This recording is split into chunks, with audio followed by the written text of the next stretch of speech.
महाकुंभ में त्रिवेणी के पवित्र जल में स्नान के आंकड़े पर सियासी वार पलटवार जारी है। अखिलेश ने जहां तंज कसा, वहीं सीएम योगी ने पलटवार किया है। महाकुंभ में संगम में स्नान का आंकड़ा 50 करोड़ के पार पहुंच गया है। 50 करोड़ के आंकड़ों पर अखिलेश ने तंज कसा। अखिलेश ने कहा कि 50 नहीं बल्कि 60 करोड़ लोगों ने स्नान किया है। सरकारी आंकड़ा 60 करोड़ तक जाएगा। सीएम योगी ने विपक्ष पर पलटवार किया। उन्होंने कहा कि संगम से श्रद्धालु एक भारत श्रेष्ठ भारत का संदेश लेकर जा रहे हैं, लेकिन विपक्ष की नकारात्मक सियासत जारी है। महाकुंभ पर विवादित बयान देने वाले गाजीपुर से एसपी के सांसद अफजाल अंसारी पर एफआईआर दर्ज हो गई है। वहीं संगम में बेहतर ट्रैफिक व्यवस्था के लिए योगी ने अधिकारियों को सख्त निर्देश दिए हैं। देखिए,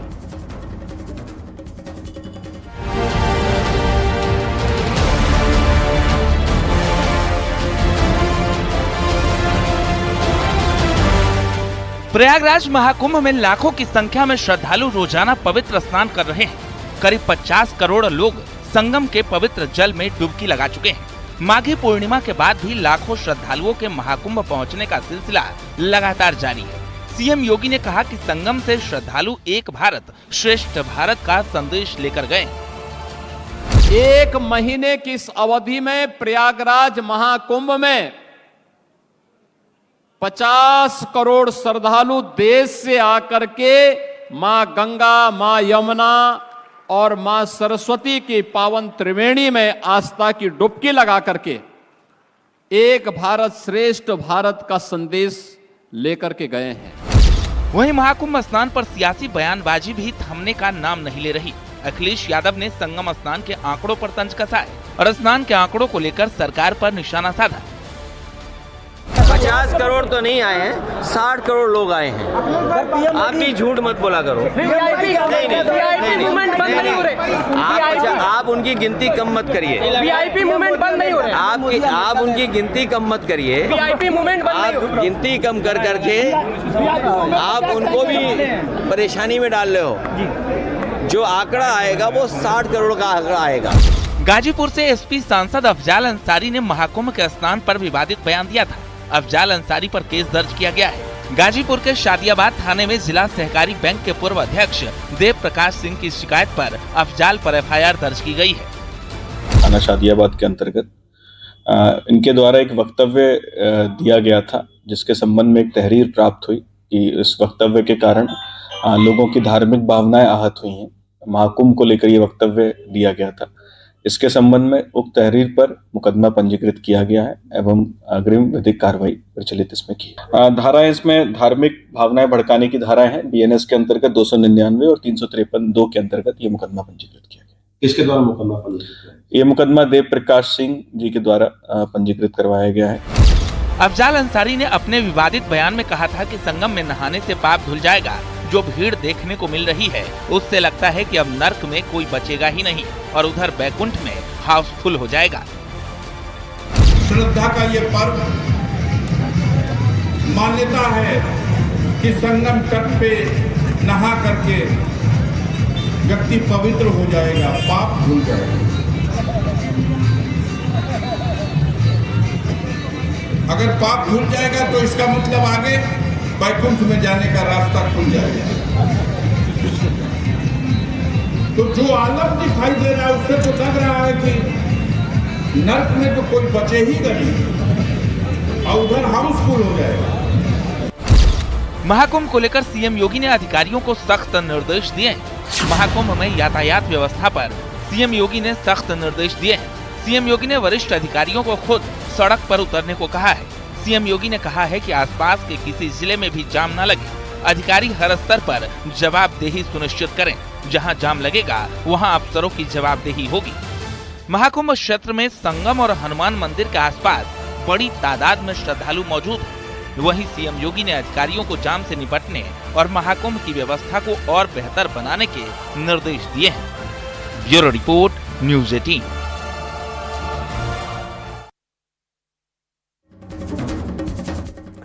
महाकुंभ पर बयानबाजी करने वाले अखिलेश यादव जहां संगम में डुबकी लगा चुके हैं, वहीं लोकसभा में विपक्ष के नेता राहुल गांधी और उनकी बहन सांसद प्रियंका गांधी महाकुंभ में डुबकी लगाने के लिए प्रयागराज जा सकती हैं। इसके लिए यूपी कांग्रेस को तैयार किया जा रहा है। राहुल प्रियंका के प्रयागराज दौरे की तारीख अभी तय नहीं है।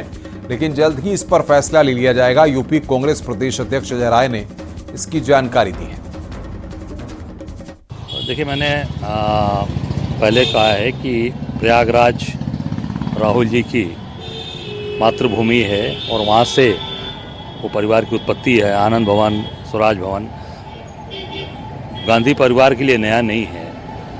वहाँ से पूरे नेहरू गांधी परिवार की वहीं से शुरुआत है।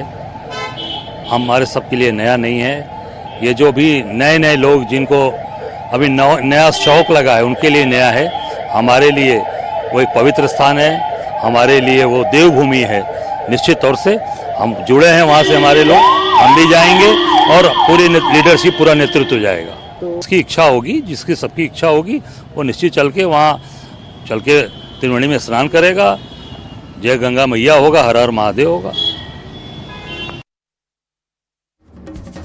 कुशीनगर में मदनी मस्जिद को लेकर सियासी बयानबाजी थमने का नाम नहीं ले रही है। कांग्रेस के अजय राय ने जहां बुलडोजर एक्शन को बीजेपी की साजिश बता दिया, वहीं एसपी भी बीजेपी पर धर्म की राजनीति करने का आरोप लगा रही है। अब बीजेपी ने पूछा है कि अवैध कब्जे पर हुए कानूनी एक्शन पर विपक्ष को इतनी टेंशन क्यों है आखिर। इस पर एक रिपोर्ट आपको दिखाते हैं।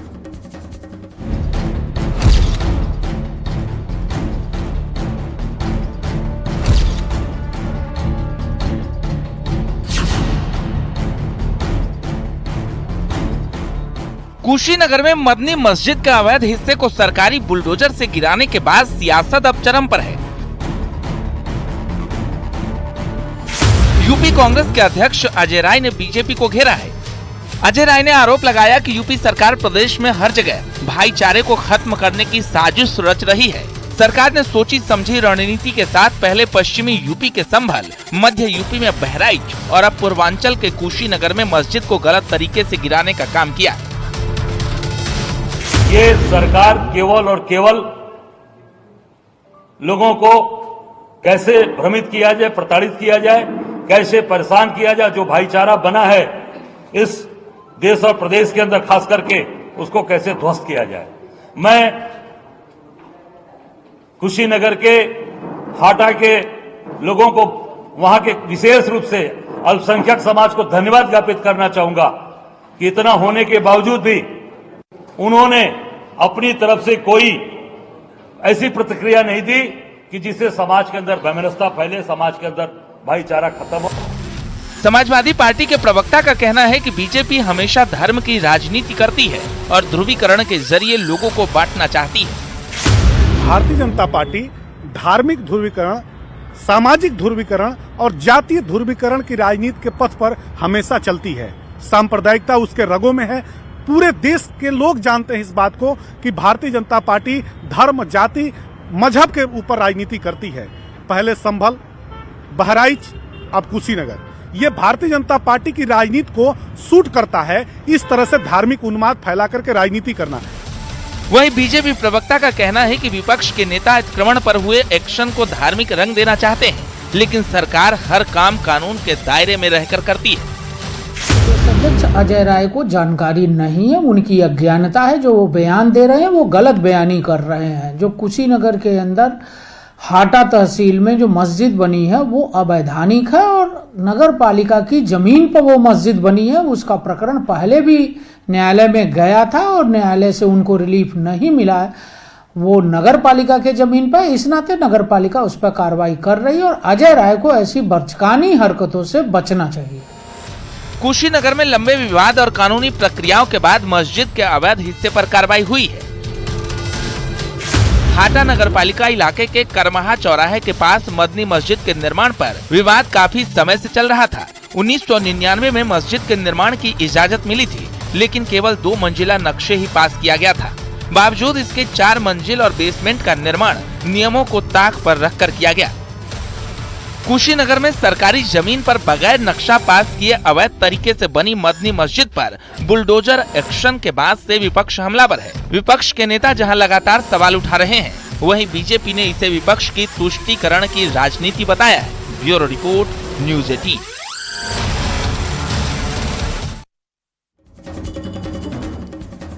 लखनऊ में सीएम योगी आदित्यनाथ के साथ रक्षा मंत्री राजनाथ सिंह और केंद्रीय सड़क परिवहन मंत्री नितिन गडकरी ने लखनऊ में 4 लेन के 2 फ्लाईओवर का उद्घाटन किया। इसमें 270 करोड़ की लागत से बना खुर्रम नगर कल्याणपुर फ्लाईओवर और 170 करोड़ की लागत से बना पॉलिटेक्निक से मुंशी पुलिया चौराहा शामिल है।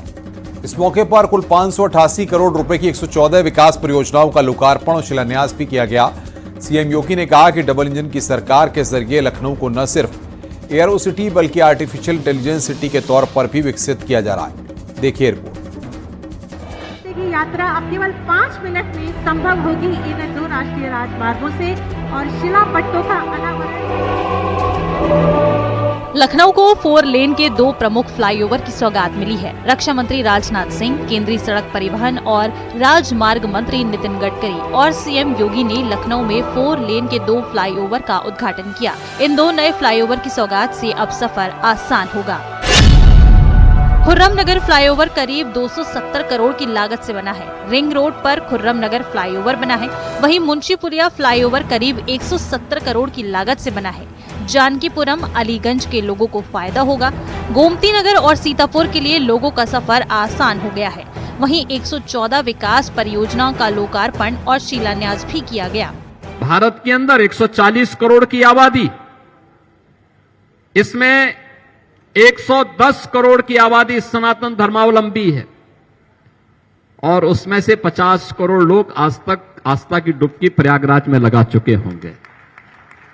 इतना बड़ा आयोजन होना, प्रयागराज को रिंग रोड के रूप में सौगात देना, लखनऊ रायबरेली प्रयागराज की कनेक्टिविटी को 6 लेन की कनेक्टिविटी के साथ जोड़ना, प्रयागराज के अंदर के सड़कों को फ्लाईओवर के साथ जोड़ना, 2 लेन को 4 लेन, 4 लेन को 6 लेन के साथ जोड़ने का कार्य डबल इंजन की भारतीय जनता पार्टी की सरकारों ने किया।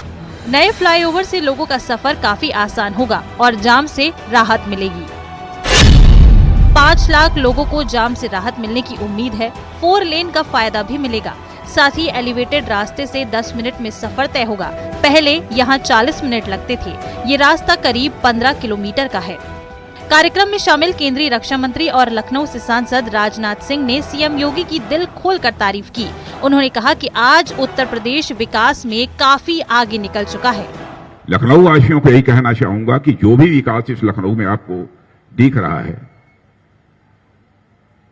जो कुछ भी मैं कर पाया हूं, उसमें हमारे उत्तर प्रदेश के मुख्यमंत्री श्रीमान योगी आदित्यनाथ जी और हमारे केंद्रीय सड़क परिवहन मंत्री श्री नितिन गडकरी जी का ही पूरा योगदान। मुझे नहीं मालूम है कि जो कुछ भी मैंने कहा हो उसमें से एक भी काम ऐसा शेष बचा हो जिसे इन लोगों ने पूरा न किया। केंद्रीय सड़क परिवहन मंत्री ने कहा कि यूपी को संवारने में डबल इंजन की सरकार का बड़ा योगदान रहा है। सीएम योगी ने केंद्र की योजनाओं को प्रदेश में पूरी ईमानदारी और लगन के साथ जमीन पर उतारा है। और सबसे अच्छी बात है कि उत्तर प्रदेश बदल रहा है और जिस प्रकार के, जिस सोच के साथ, जिस विजन के साथ उत्तर प्रदेश के मुख्यमंत्री जी ने जो उत्तर प्रदेश के विकास को दिशा दी है वो बहुत महत्वपूर्ण है। मैं इसलिए कह सकता हूं कि मैं थोड़ा सा अर्थशास्त्र, एमबीए फाइनेंस हूं और मैं ये समझ सकता हूं कि इसमें कितना बड़ा इंपैक्ट है, कितने बड़े रोजगार है, कितनी बड़ी समृद्धता और संपन्नता है। केंद्रीय सड़क परिवहन मंत्री नितिन गडकरी ने हवाई सर्वेक्षण किया। यूपी में 8000 करोड़ की लागत से बन रहे Lucknow Kanpur greenfield elevated expressway का मुआयना किया। इस मौके पर कानपुर सांसद रमेश अवस्थी और सांसद देवेंद्र सिंह भोला भी उनके साथ मौजूद रहे। न्यूज़ 18 के लिए ब्यूरो रिपोर्ट।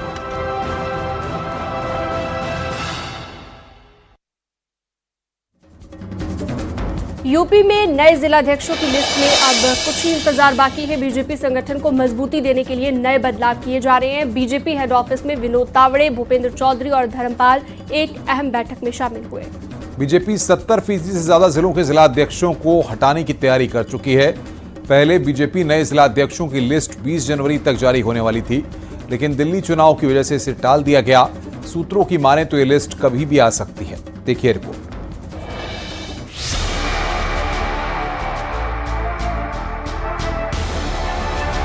संगठन के पुनर्गठन में जुटी भारतीय जनता पार्टी के जिला अध्यक्षों की सूची पर मंथन जारी है।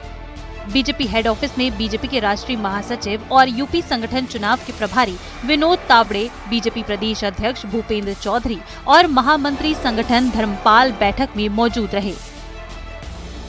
यूपी बीजेपी संगठन के पुनर्गठन में जुटी हुई है। आज भारतीय जनता पार्टी में जिलाध्यक्षों की सूची पर मंथन के लिए राष्ट्रीय महामंत्री विनोद तावड़े भारतीय जनता पार्टी के राज्य मुख्यालय में मौजूद रहे और एक बड़ी बैठक की। इस बैठक में भारतीय जनता पार्टी के प्रदेश के अध्यक्ष भूपेंद्र चौधरी, महामंत्री संगठन धर्मपाल और महेंद्र नाथ पांडे मौजूद रहे। यानी कि चुनाव समिति के सभी सदस्य जो निर्वाचन प्रक्रिया में शामिल हैं, आज की इस बैठक में मौजूद रहे और मंथन हुआ जिलाध्यक्षों की सूची को लेकर।